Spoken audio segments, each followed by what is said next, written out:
Ogenda kudda wano? Ogenda kudda side zeno eh? Ogenda kudda side zeno.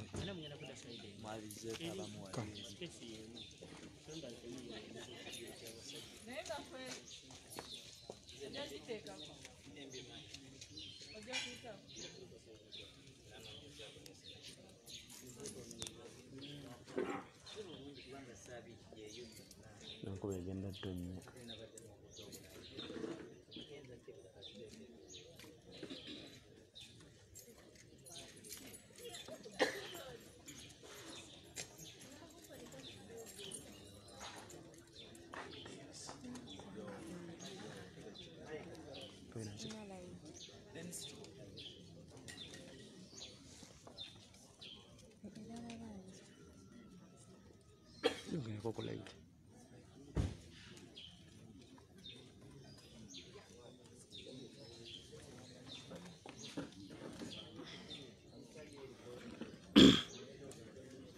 Yes, good morning Uganda. Good morning everyone.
Yes, good morning. Mwasuze mutya? Kansubire nti muli bulungi. Basebo ne banyabo abali nange ku Sama Uganda. Tuli wanewo president era anytime press conference egenda kuba etandika. So wetuli kati watuli obudde buno ya twagezezzaako nnyo okutambula ekiro okukeera okulaba nti tubeera ne president ng'agenda kwogerako eri eggwanguba eryensi. Yatwakedde nnyo. So twakedde nnyo nzoza zagenza okuwera ssaawa 9 nga ndi mu kutambula. Excuse me. So president agenda kuba afuluma anytime. Tugenda kubeera mu press conference. Just stay tuned. Sama Uganda. Nze indiwo okuba nga ngenda kutuusaako ensonga bwe zigenda okutambula. Mr. President anytime agenda kuba afuluma ate tulabe nga tutandika Right now we are in Magele era agenda kubafuluma mu nju abeeko byayogera era atangaze ku byabaddewo yesterday. So wekumire bwekumizi ku Sama Uganda page ogenda kuba omanya ensonga zonna.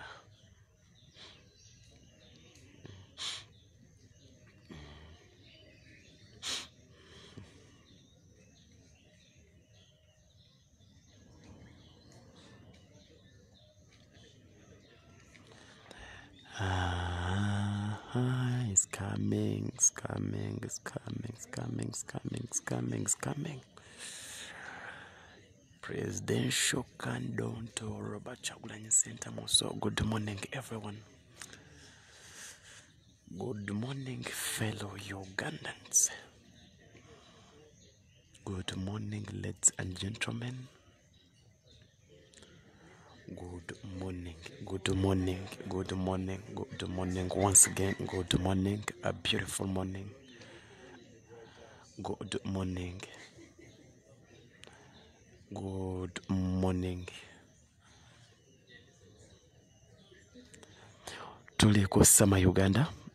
Tuli ku Sama Uganda. President agenda kuba afuluma anytime. Ndaba basegerinya bannabiira n'abalala bafuluma, kitegeeza nti time yakitegeeza nti obudde bwebwo tube nga tutandika.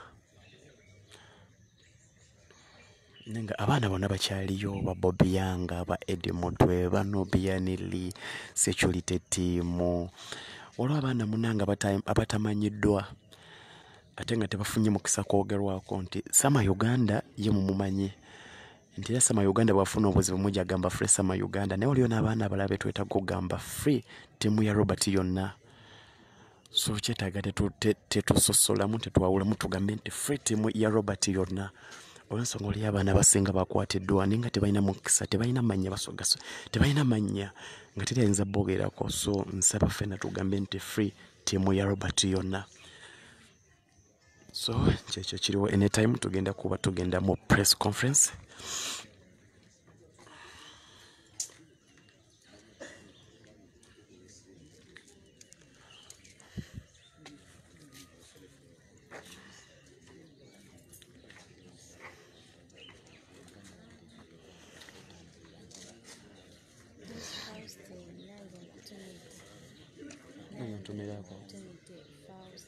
Mwanzijeyo mbegayirira munzizeeyo muganzi mbasaba munzizeeyo Faustin etegedde kyentegeeza mwanzijeyo olunaku olweggulo omukulu n'angamba nzizeeyo ne muganzi zaayo paka ne ku ssaawa eno kyegayirira kunzizaayo tanzizaayo simanyi oba mwangobye oba ki simanyi naye nga eno tuli mu kulindirira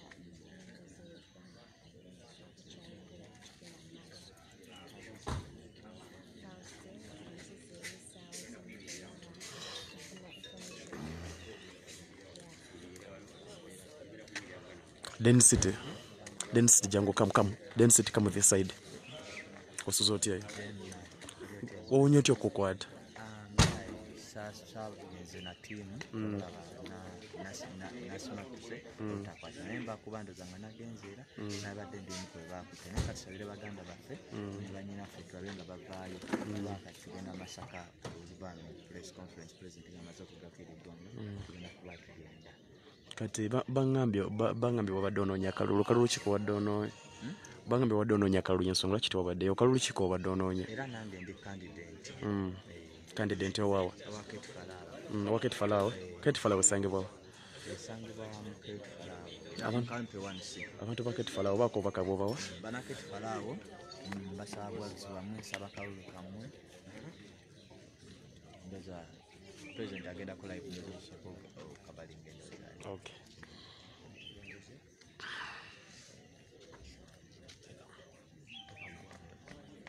Sibadde bakubuuza nze badde nkubuuza mulamu amagezi.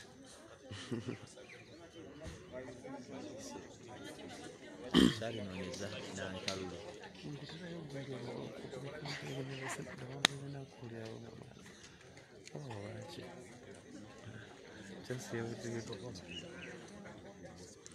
Okay, omulungi ali ku Sama Uganda page. Tulinze president agenda kuba afuluma anytime. Tugenda mu press conference. Ndi wano ne mukulu wange density. Olunaku lw'ejo yawonye. Yo yenna ali wano yoswanta olwoswanta awulira essanyu. Nane badde basookerako ggwe. Bannaye kansala ketifaawo naye abadde taluuma. Naye mbagumya basabire baganda baffe tulabe ng'olunaku olwaleero tubaako amalebe tufuna ag'essanyu.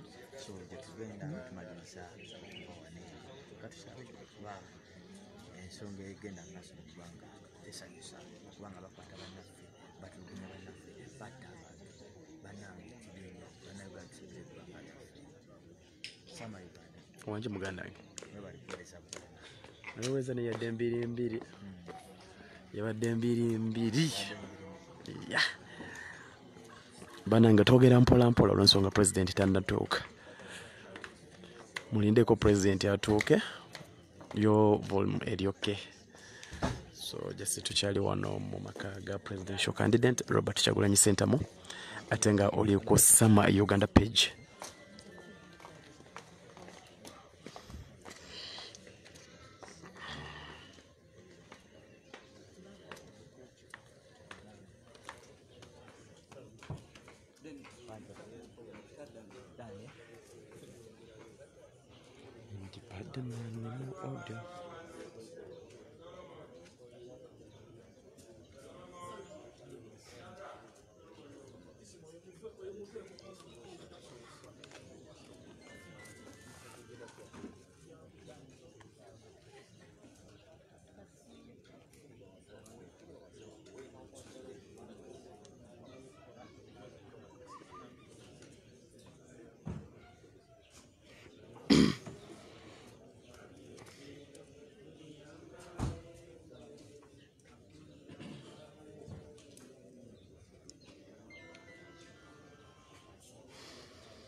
Okay, omulungi ali nange ku Sama Uganda. Gwe omulungi ali ku Sama Uganda page. President anytime. Fuluma anytime. Fuluma tulabe nga tutandika press conference. Ayogereko eri naffe oba ayogereko eri ensi. Anytime. Ali mu kufuluma muwuliddeko ng'ayogera. So just stay tuned. Just beera buwezi ku Sama Uganda. Ogenda kuba umanya nsonga zonna nga for sure.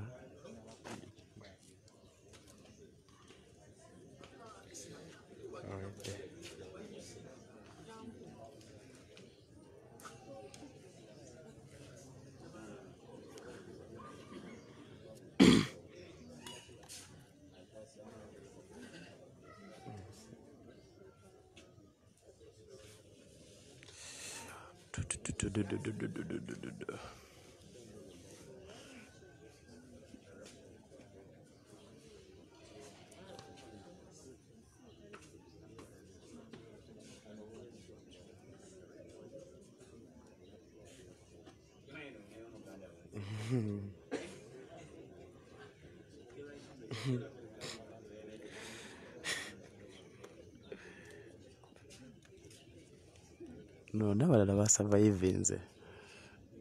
Wala balala basurvivinze. Si Sama yekka.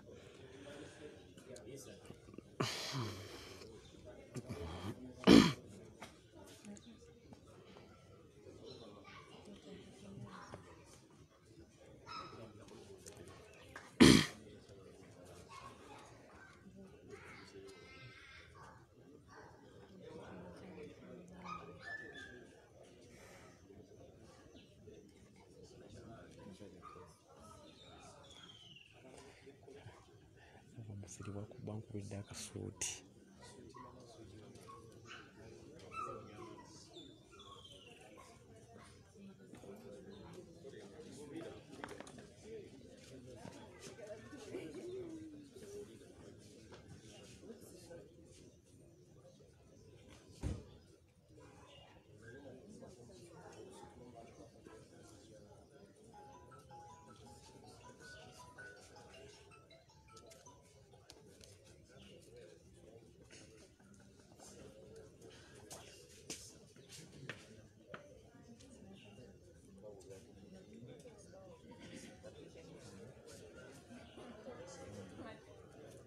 A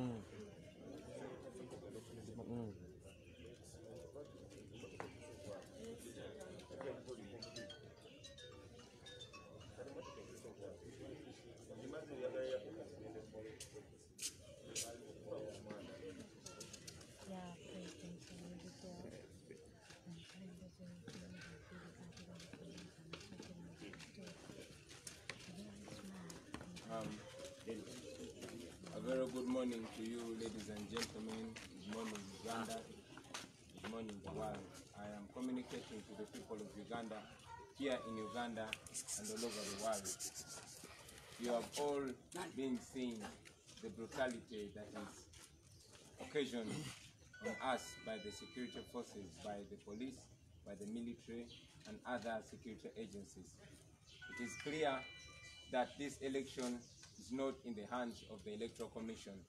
We have numerously complained to the chairman of the Electoral Commission, who one time claimed that he's not on social media, so he's not able to follow what is happening. He's also reported to have said that his DSTV subscription was cut off, so he was not able to know what was going on, even though he himself and the entire Electoral Commission say that this is going to be a scientific election, therefore a scientific campaign. Many of our people have been murdered in cold blood by the police and the military. Some were run over by police trucks, while others were shot and killed execution style. All these we brought to the attention of the Electoral Commission, which did not do anything. Just a few days ago, a journalist that was covering closely the happenings, Ashraf Kasiri, was shot on the head and is still in critical condition in the intensive care unit of Ruwaga Hospital. Our brother, Saint Teresa Frank, was murdered, was run over by a military police truck. Yesterday, I was supposed to campaign in Kalangala Islands as per the Electoral Commission schedule.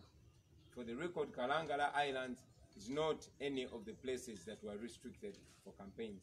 However, we were followed by police and the military, and a military chopper came over with very many military men and SFC soldiers.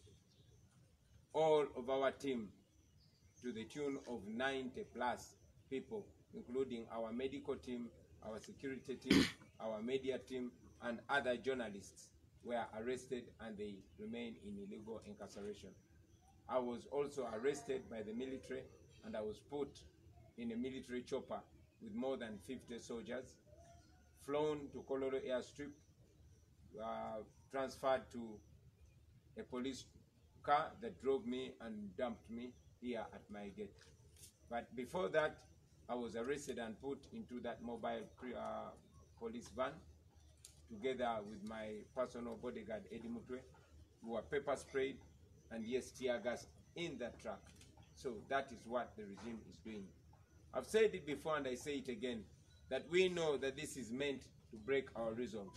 This is meant to weaken us, but we are not going to give up, because what we are doing is illegal. This is a campaign and it is not a criminal. It's not criminal at all. It's not a crime to campaign during the campaign season. I am a presidential candidate and it is my right to campaign, to reach out to the voters. While the Electoral Commission claims that Mukono district and Kampala district and Wakiso districts and Masaka and many other districts have been restricted for campaigns. All of you have seen General Museveni campaigning. He was campaigning right here in Wakiso. Yesterday, he was in Busabala campaigning, and shameful enough, he is the one giving orders to stop us from campaigning. As per the Electoral Commission program, I and the team were supposed to be campaigning in Bukoma City and Mpigi there. That is sanctioned by the Electoral Commission. That is the program. And after here, I am heading to Bukoma Nsimbi and Mpigi. Yes, many of our team members were arrested, but that will not stop us, because this is not about Chagulanyi and it's not about my campaign team. This is about all the people of Uganda that are yearning for change. So therefore, right from here, I am heading to Bukoma Simbi for the campaign. I send a message to you, the Uganda Police Force and the Uganda People's Defense Force, that you are continuously being used to break the law. You are abusing the rights of the citizens. But as per the human rights law, you will personally, individually, be answerable for the crimes that you commit against the people of Uganda. As for me, I know that my life has been targeted very many times. My life has been targeted. Almost all of my close working team have been hit. First, it was a journalist that was covering closely around me, Moses Boyo, was targeted and shot in the face by a rubber bullet. Then, my personal producer, Dan Magic, was shot and his face split. He lost his teeth. Then was the head of my security team, the regional security team, Afande Kato, who was shot on the eye. Then it was Nubian Lee. And recently, it was Kasirye Ashraf who was shot. However, we are not going to give up. Even when you finally shoot me, this will not stop this irreversible revolution. I thank you, ladies and gentlemen. Karimpozi mbide mu Luganda. Abasebo ne banyabo tubebaza olw'okujja n'okutuusanga obubaka bwaffe bwe tulina eri Bannayuganda. Nga bwe muzze mulaba bukyanga tulangirira okwesimbawo wabaddewo ebikolobero bingi ebitukoleddwako okuviira ddala mu kumpamba ku nomination day nga twakamala okwewandiisa n'ebikolobero ebirala bizze bikolebwa. Abantu bakwatibwa, abantu bakubibwa, abantu battibwa. Okwemulugunya kuno twakutwala ewa electoral mu kakiiko k'ebyokulonda. Lutegeeza mwami byabakama n'akakiiko kakulembera ti poliisi n'amagye byawamba prosesi y'okulonda. Poliisi n'amagye bitulemesa ogenda okwogera n'abantu ekintu ekimenya amateeka. Poliisi n'amagye bigenze bitemula abantu nga babatomeza emmotoka police patrol cars eza poliisi oba amagye ne babatta nga babakuba amasasi n'abalala nga bababuzaawo. Naye akakiiko k'ebyokulonda tekalina kye kakozeewo. Mwami byabaka makulu y'akakiiko ako yatutegeeza nti ye tali ku social media n'olw'ensonga eyo tamanya bigenda mu maaso. Era twategeezebwa yali agambye nti ne TV ye DSTV bakisalako n'olw'ensonga eyo tamanya bigenda mu maaso. Newankubadde yagamba nti kuno okulonda kugenda kubeera digital, kugenda kubeera scientific, nga kuli ku TV na ku radio na ku social media. Kyanaku nnyo ti akakiiko k'ebyokulonda kagenze kalaga kyekubiira ne tukamaliramu ddala obwesige era ne Bannayuganda bonna ne bakamalamu obwesige. Mwalabye nti gye buvuddeko akakiiko k'ebyokulonda kalangirira nti kaweze campaign mu districts omuli Kampala, omuli Mukono, omuli Wakiso ne Masaka. Naye mwalabye mwami Museveni ng'agenze Mukono ng'akola campaign. Mwamulabye ng'ali wano e Wakiso ng'akola campaign.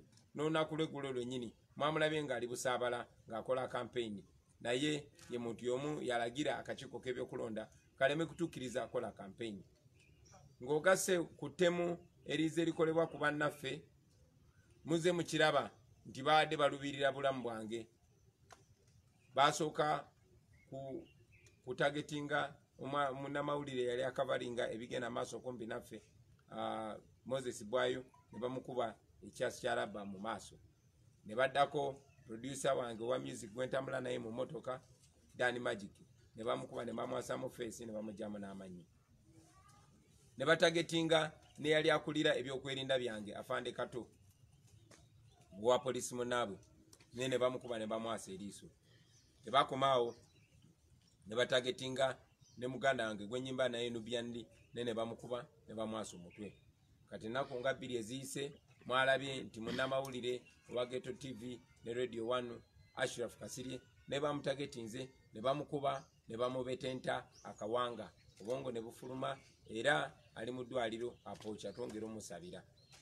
Bino byonna bikulaga nti baadde batagetinga bulamu bwange kuba buli muntu yenna gwe ntambula mu mmotoka naye bamukubye yenze nsigaddewo. Olunaku lw'eggulo driver wange Mark bamukute ne bamusiba ne bakwata ne bonna ku timu yaffe abantu abasukka mu 9 ne babasiba era bakyali mu makomera. Inze gwe bakulesewo nzeka ne bampamba n'amagye ne banteeka mu nnyonyi y'amagye nenzija mu bizinga by'e Kalangala ne ndeta ku kisaawe Kololo. Olwavudde ku kisaawe Kololo aba poliisi ne military era ne bampamba ne bandeeta ne bansuulawo ku geeti yange. Bino byonna babikola mu bumenyi bw'amateeka. Bino byonna babikola oluvannyuma lw'okutemula muganda waffe ssente za Frank. Bino byonna akakiiko k'ebyokulonda kefudde akatabiraba. Mwami Byabakama yefudde atabiraba. Naye era nga bwe tubagamba nti Mwami Byabakama n'akakiiko k'ebyokulonda kati si ke kali mitambo gy'okulonda kuno. Bino babikoze okutunafuya. Naye nga bwe mbadde ngambagamba nyongera bategeeza nti tetugenda kunafuwa, tetugenda kupondooka. Kubanga tewali kye tukola kimenya amateeka. Ndi kandidate esimbyewo ku bukulembeze bw'eggwanga era nyina eddembe nga bakandidate abalala bonna ogenda maaso n'enkola campaign. Bazze bantulugunya, bazze batulemesa okutuuka mu bantu, naye tujja kusala amagezi gonna okutuuka mu bantu. Olunaku olwaleero okusinziira ku programu ey'akakiiko k'ebyokulonda ne programu yaffe tulina okubeera mu districts ey'Ebukomansimbi n'ey'Empigi. Era akaseera kano nsimbula ngenda Mpigi. Manyi nti bakutte bannaffe bangi nnyo, tiimu yonna naye ekyo bakikola kutumala mu maanyi. Era manyi nti tiimu yaffe nayo yandyagadde neme kuzikiza nga nange bwe nandyagadde baleme kuzikiza ne baba basibye nze. Kale n'olw'ensonga eyo tusimbula tugenda Mpigi. Muzikirize nga maliza abasebo ne banyabo tuse okusaasira kwange. Okusaasira kwange eri muganda waffe munnabyamizannyo munaffe bokisa munaffe bokisa munnange gwe bayita Zebra Ssenyange Isaac eyatemuddwa. Twategezeddwa mukyala we ne mutabani we ababaddewo nga Zebra atemulwa nti abantu abamutemudde babadde bambadde uniform ya poliisi eya black ng'eriko bendera y'eggwanga. Eyo poliisi ya counter terrorism. Muze mulaba bannamawulire abantu abazze batulondoola, abazze bakuba abantu abasindirira emotoka yaffe amasasi nga bambala uniform yemu ne beebika n'ebikookolo. Abo aba poliisi be bayita aba counter terrorism. So kyanaku nnyo okulaba nti obutemu buno bwakoleddwa ate abantu abalina okukuuma eddembe. Abasirikale kirikirya nti be basse muganda waffe Zebra.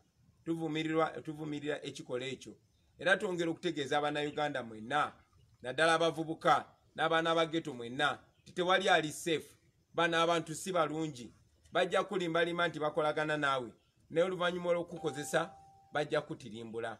Bwe batyo bwe batirimbudde baganda baffe bonna. Kaweesa bwe batyo bwe baamutta. Kirumira bwe batyo bwe baamutta. Ne muganda waffe Zebra bwe batyo bwe bamuse. Kirumira yatugamba era nnyongero kibajjukiza mwenna Bannayuganda nga nkyali mulamu nti bw'oyogera ofa ne bw'osirika ofa. Kale nno kiba kirungi nnyo okwogera amazima n'okukola ekituufu kubanga bano abantu betudiringa nabo batemu. Gavumenti ya Museveni efuuse yabatemu. Bajja ne batemula Bannayuganda nga balowooza nti obudde buli ku ludda lwabwe, nga balowooza nti abantu bagenda kwerabira. Naye njagala obbajjukiza nti abatemu bonna abazze batemulanga abantu tewali mazima gaali geekwese. Lazima olunaku lugenda kukya buli kimu kiveeyo era buli yenyigidde mukola bino ebikolobero ajja kusasula ye ng'omuntu. Zebra wumula mirembe, sisobodde kuziika, nkyali mu lutalo lwa kununula ggwanga lyaffe, tusobole okulaba nga buli omu ali yeyagaliramu naye wumula mirembe kyali waffe. I'll say that in English. Ladies and gentlemen, I want to send special condolences to the family and friends and our entire sports and boxing fraternity for the death of our brother Isaac Ssenyange, popularly known as Zebra Mando. Zebra was murdered the night yesterday at around 1 a.m. in the morning. Zebra was killed, according to his son and according to the wife, was killed by police officers putting on a counter-terrorism uniform, a black uniform with hooded faces. We are informed that they came in drones, the same drones that we have been complaining about that have been abducting our people and taking them incommunicado. For a long time, we have been saying this, that this is a regime that will want to use you and later abuse you and murder you in cold blood. We've told this to many people. It's the same style that Afande Kawesa was murdered. Same style that Afande Chirumira was murdered. And as Chirumira famously said, that when you speak out, you die. And when you keep quiet, you die. So it's better to speak out and leave a legacy, because we are not going to live forever. These people have used Zebra many times trying to compromise the ghetto youth, but ultimately they turned their guns on him. We condemn the brutal murder of our brother Zebra. But again, I want this communication to go to all the ghetto youth and to all the boxers and sportsmen. Don't be used against your conscience, because these people are not your friends. Evil can never be your friend. They are not on your side. They are only intending to use you for a while. And after they don't need you anymore, they are going to treat you in the same way as they've been treating other oppressed people, or even worse. Zebra, rest in peace. I won't be able to salute you off because of the prevailing situation. We are in the fight to make sure not another Ugandan is murdered the way you were murdered. I salute you, General, and the struggle continues. Thank you very much, ladies and gentlemen. Katindoza Newente. So many people that were arrested last evening, but you're continuing the campaigns today. Where do you leave them? Are you taking any legal action to help them? Thank you very much. Our legal team embarked immediately on the effort to secure their release. Right now, as we speak, they were transferred from Kalangala Island. They are being held in Masaka at CPS. We are having contradicting stories of them being moved to Kampala, but our team is on ground trying to make sure they secure their release. I have to proceed with the mission because this is the desire of the entire team. We promised each other not to give up even when they hold any one of us. We have to keep the mission going because the regime is holding them to cut our speed, and we must not cut our speed. Thank you. Honorable, there is a lot of bloodshed in the country as we are left with a few days to Njiddemu mu Luganda nga buterezo nawo Luzungu. go to the polls. Sasira nziremu ekibuuzo ky'omukyala mulimi. Weebale nnyo nnyo abambuuzizza nti kino kirekawo bannange abali mu kkomera okweyongerayo ne kampeyini. Ttiimu yaffe ey'abalooya yasitukiddemu olunaku lw'eggulo ogenda okulaba nga bannaffe bateebwa era gye bali. Twakomye obbawuliza nga babagyeyo e Kalangala nga babatutte ku CPS e Masaka, era ttiimu yaffe ey'abalooya gy'eri. Twasuubiriziganya ne ttiimu yonna, buli omu yasuubiza munne nti tetugenda kuyimirira, tugenda genda mu maaso. Ne baba bakutteko omu, oba banga basibyeko omu, oba nga basseeko omu, oba bameka, tugenda genda mu maaso. So kino kyenkola ngezaako okutuukiriza ekisuubizo kye nasuubiza bannange nti ne bwe nnaaba nsigadde bw'omu jagenda mu maaso n'olutalo luno, kubanga tetulwana mu bumenyi bw'amateeka. Museveni asiba bannaffe kubanga ayagala tusala sipiidi, alabe nga tetuuka mu bitundu bya Uganda bye tutanatuukamu. Obudde bwayita dda, guno gwe mukisa gwe tulina omulimu ogw'okukola era tetulina kussa mukono. Kye tubadde tugamba nti tewali kuzikiza kye kino kye tutegeeza, era manyi nti kino kye tukola, kino kye ŋŋendako kisanyusa ttiimu yange ne mu kkomera gye banaabeera. What do you think can help to bring back peace in the masses ahead of the polls, that we may not go into the bloodshed even in the polls? What can be done? Do you think Uganda can go back to the peaceful days it had even during elections? Thank you very much. I'm glad you noticed that there's a lot of bloodshed, although you did not mention the cause of that bloodshed. And you wondered what we can do or what can be done. The cause of that bloodshed is the police and military brutality. I have been calling for non-violence. The people of Uganda are not violent. We are being attacked and shot at by the Uganda People's Defense Forces, which is supposed to be guarding the lives of the people of Uganda. We are being attacked, brutalized, and shot at and murdered by the Uganda Police Force, which is supposed to protect and serve. Ugandans are not killing their people, themselves. The people of Uganda are not killing themselves. The police is killing the people of Uganda. The military is killing the people of Uganda on the orders of General Museveni. You saw on Twitter, and you continue to see Museveni's son bragging about the bloodshed that is ongoing here in Uganda. So let us not pretend about this. Our people are not just dropping dead. Our people are being murdered by the people who are paid to protect them and preserve their lives. What can be done? What can be done is for the police to stop killing people. What should be done is for the military to stop killing people. What should be done is for General Museveni and his cronies to respect the lives of the people of Uganda, to respect the law. We are not breaking any law, and if we are breaking any law, we are here. Let us be arrested and prosecuted in the courts of law. Every time they come, they attack us, beat us up, bundle us in military vans or helicopters, and drop us in our homes. We are not breaking the law. The police is breaking the law.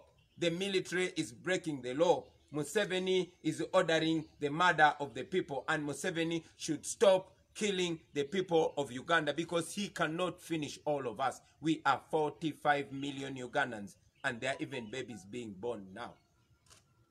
Thank you.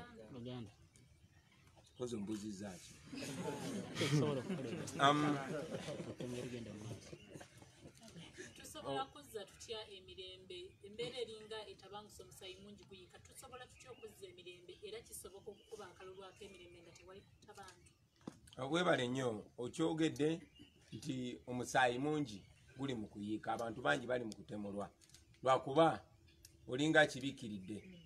Togambye tuwadde nsonga lwaki abantu battibwa bwe toyogedde baani ababatta. Buli omu akimanyi nti bannayuganda tebali mu kwetta, bannayuganda tebanogoka bunogosi ne bafa. Bannayuganda bali mu kutemulwa, nga batemulwa poliisi, batemulwa amagye, batemulwa ebitongole ebikuuma ddembe ebisasulwa okubakuuma n'okuuma obulamu bwabwe. Poliisi yeri mu kutta abantu, ebakuba amasasi, ebakuba tiyagasa abaana ne bazirika ne bafa abato, ebatomera n'emmotoka ezigulwa ssente z'omusolo. Kiki ekisobola okukolebwa? Ekisobola okukolebwa ye poliisi okulekerawo okutta abantu, ge magye okulekerawo okutemula abantu. Bino bye bintu Mwami Museveni byagamba byalwani ebyamutwala mu nsiko okulwana, okutemula abantu bannayuganda batalina musango. Poliisi n'amagye mulekerawo okutemula bannayuganda. Ekisobola okukolebwa ye poliisi okola omulimu gwayo nga bwe guli mu mateeka, okukuuma abantu n'ebyabwe, okukuuma amateeka n'obutebenkevu.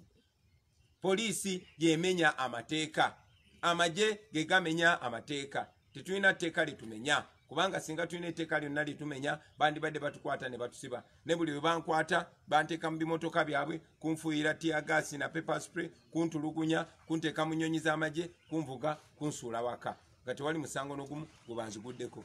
Singa nyina omusango oba singa abantu betukola nabo balina emisango bandibadde batutwala mu kooti ne batusiba, naye tetulina musango. N'olw'ensonga eyo Mwami Museveni yalagira obumenyi bw'amateeka. Mu mateeka ndi candidate nga Mwami Museveni, nandibadde nzikirizibwa okukola campaign nga ye, naye ye akola campaign ne mu bitundu bye bagamba nti no babiwezeemu campaign nga wakuumibwa poliisi n'amagye, neffe gwafuka musango n'okulabibwa nti owagira Kyagulanyi. So ekisobola okukolebwa ye Mwami Museveni okuyimirira ku kigambo kye, okuyimirira ku mateeka, bawe amateeka ekitiibwa, bawe n'obulamu bwa bannayuganda ekitiibwa. Mwami Museveni lekeraawo okutta bannayuganda.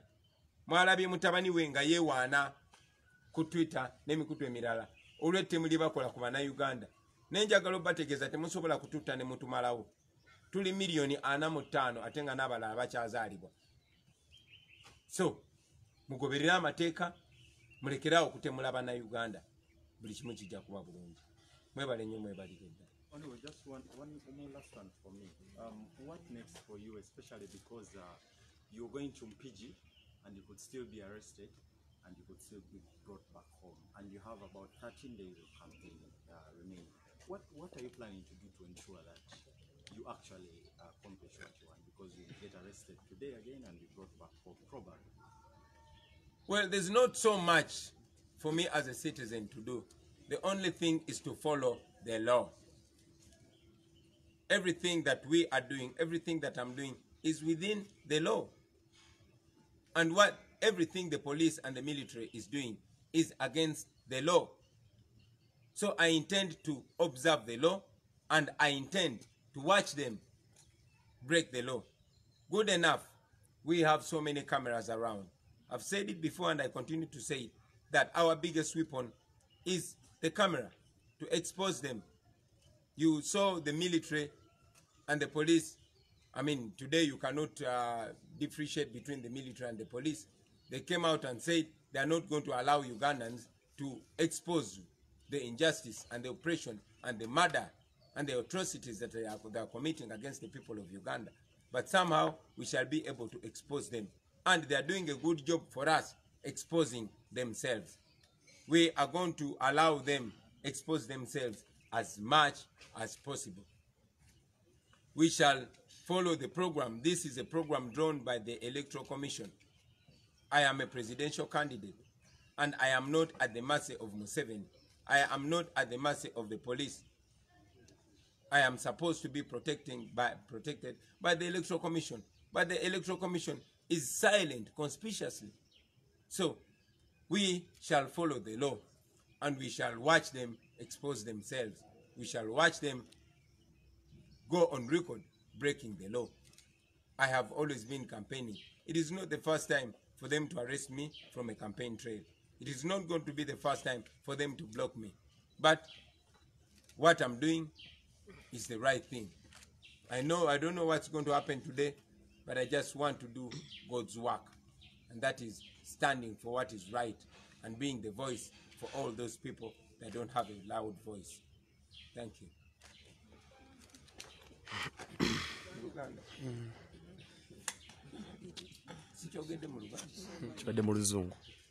Omukulu ambuuziza kiki enteekateeka okukola.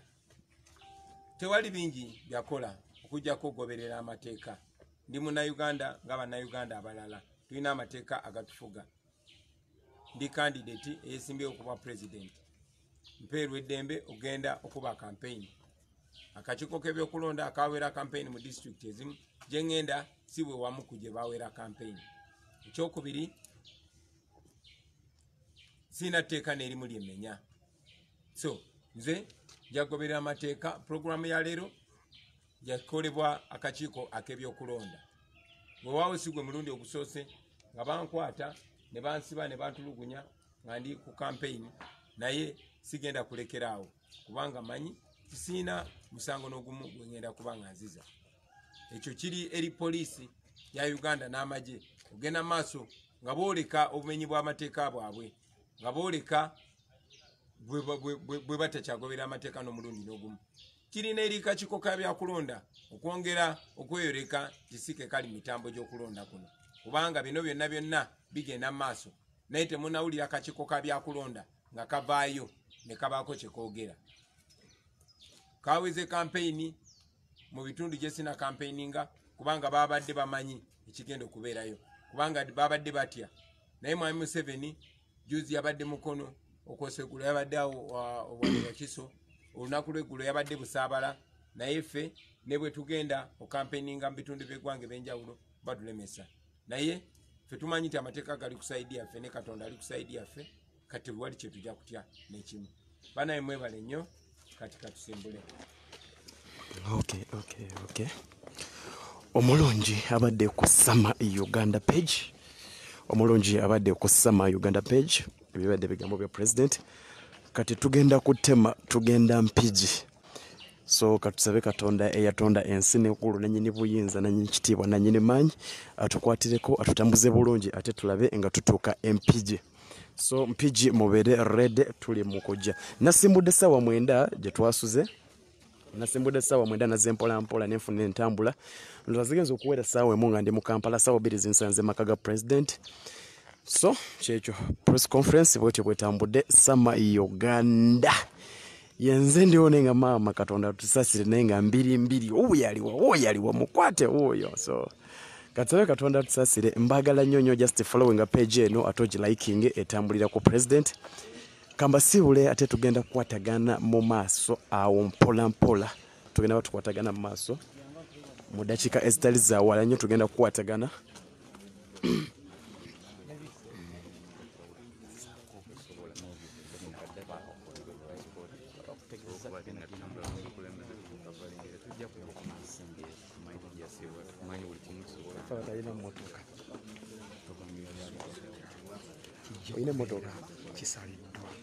Oyine motoka wayi nange siyina motoka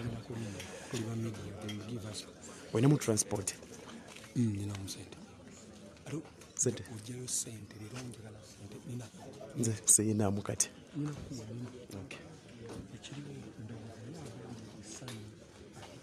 So bwe bityo bitambudde omulungi yali ku Sama Uganda page bwe bityo bitambudde.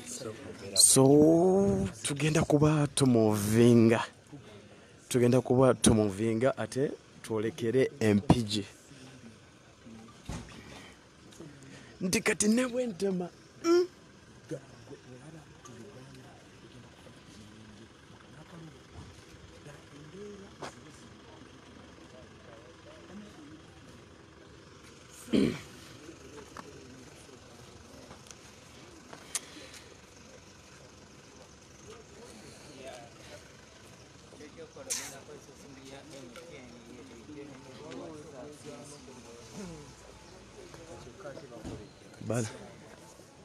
banange zitandise osimbula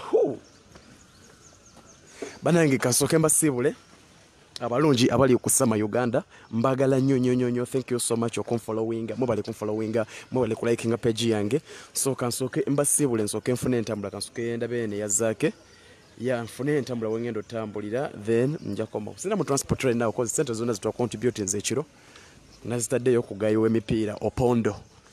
So sina right now obudde buno sina munze mulekedde nensobola nzo okwata entambula zema nensigazaamu kati kansooke nfune entambula ng'obudde bukyali mbagala nnyo kansabe Katonda bankomere. Peace and love. Bye bye.